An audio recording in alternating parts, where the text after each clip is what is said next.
debt relief and provide concessional financing to developing countries to alleviate their financial constraints and enable them to invest in economic diversification and upgrading. Moreover, in terms of concessions and support that countries can provide to address the concerns of developing trading partners, we can also share strained, imprisoned by merciless regulations on FTAs. The fact that individual parties, individual countries, can't trade individually with other nations. Subclause B, economic development. Subclause B, implement economic aid and reconstruction. Provide targeted economic assistance and support for reconstruction in post-conflict areas to promote stability and development.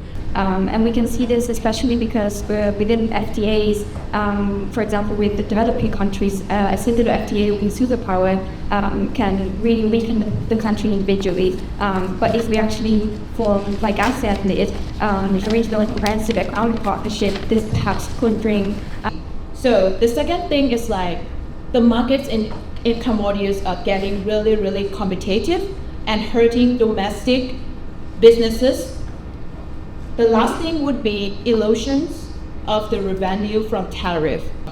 The delegate in Indonesia has considered that, but the scope of the World Bank is only just money and only not really trade, but just economy only. So China hopes that the Western countries can actually come into collaboration with us to find a better solution rather than to implement a system in which there is a third party that assesses countries based off of subjects that we mentioned earlier, like labor rights. They can solve it through diplomatic means without having to remove or sort of sanction a trade, thus preventing them from taking action outside of the WTO, therefore affecting smaller countries like Italy, which, like you said, is... Heading, in the first two paragraphs you have used a full stop, and according to the delegate of USA's knowledge, this fails the draft resolution.